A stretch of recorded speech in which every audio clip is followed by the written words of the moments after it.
Assalamu alaikum everybody, I'm Naushin Tabassum here and I'm the IELTS teacher at SHAFIN'S. I recently scored band 8 in IELTS and specifically 8.5 in the speaking test. So here we have a new student here who's going to appear for the IELTS later this month in January, and we're going to share some topics in terms of the QQ session, and we're going to discuss some issues regarding the topic and how to practice with somebody at home and how you can get a good score out of it. Assalamu alaikum, I'm Farafin, I'm student at SHAFIN'S. So now I'm going to ask some questions to Farah regarding a specific topic, which is clothes you have bought recently.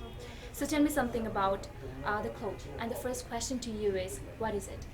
Thank you. I would like to talk about a cloth that I bought recently.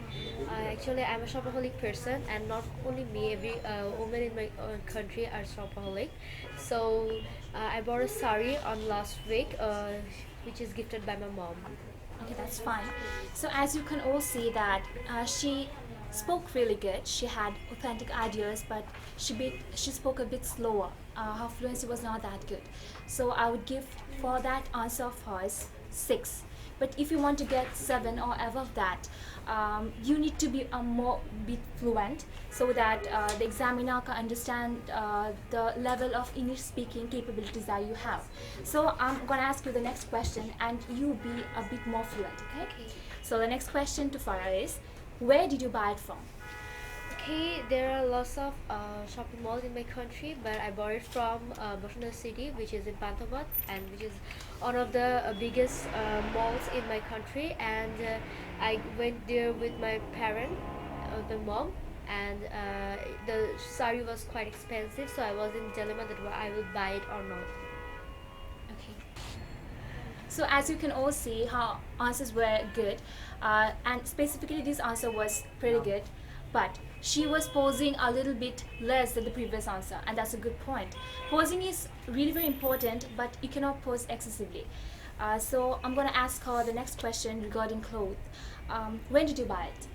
Okay, as I mentioned it earlier, that I bought it on the last week, and I was in a dilemma that whether I will buy a sari or lehenga, or was it was an I was buying it for an occasion. So yeah, I bought it on last week.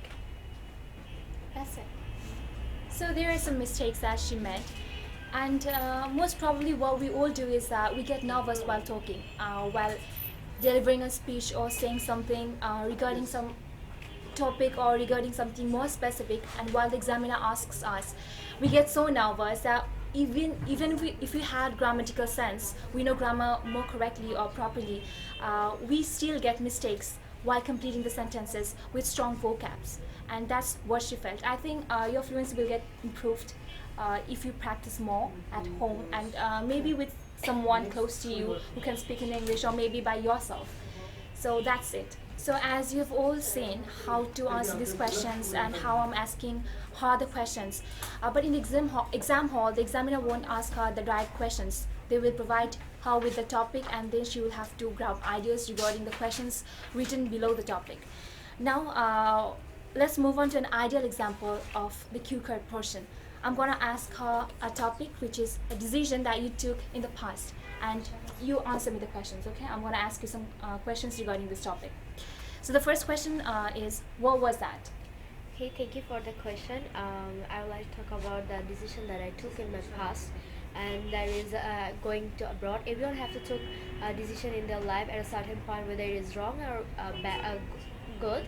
But as like them, I took a decision to go to abroad, and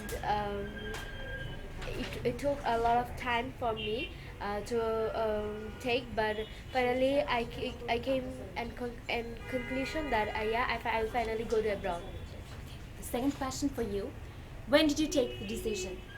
Okay, I took this decision in my childhood, when I saw my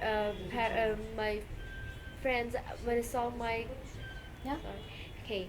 I took this decision in my childhood, because I always dreamed to go to abroad. I want to study there, and I want to broaden my knowledge worldwidely, and so that's the reason I took my decision. Okay, the thing that you did, you paused a little bit longer than usual. While you are answering the questions, you might get nervous, but don't pause for a long time. It will make the examiner think that you cannot say the answer properly or you cannot continue with the answer anymore. So don't pause longer. Okay, pause for a bit, and that's a good thing. That's a genuine thing while speaking, but don't pause longer than usual. The next question for you: how was it effective for you? Okay, it wasn't effective me yet because I don't go yet abroad, and I was planning to go there, and I think it will feel an impact on me while I will go abroad. My culture, my behavior, my anxiety uh, will change, and also I will adapt different type of cultural people, and also I will adapt their language. So I could my personality will be changed by seeing those peoples around myself. And what was the importance of such decisions? Okay, decision making is a great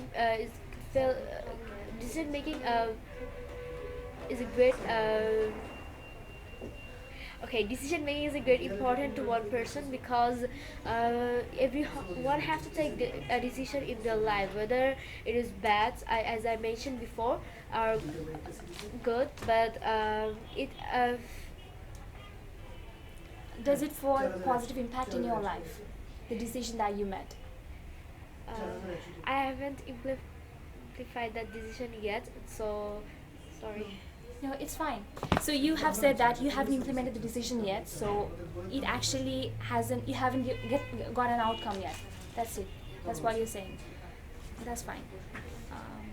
So that's the end of the topic, which is decision that you take or took in the past. In the QCA session, while answering these questions, you're being given 2 minutes straight, and while your 2 minutes is done or completed, the examiner will tell you to stop. So make sure while you're answering these questions, don't rush to the conclusion. It's no. While you rush for the conclusion, you will miss out the most important points of your questions and your answers. So it's really very important that you answer authentically and don't rush the conclusions. Just stick to the main points, and that will be it. And if you haven't been there to end the conclusion before your time ends, it's not a problem because your mark won't be cut if you don't add a conclusion in your speech. And that's it for today. Thank you.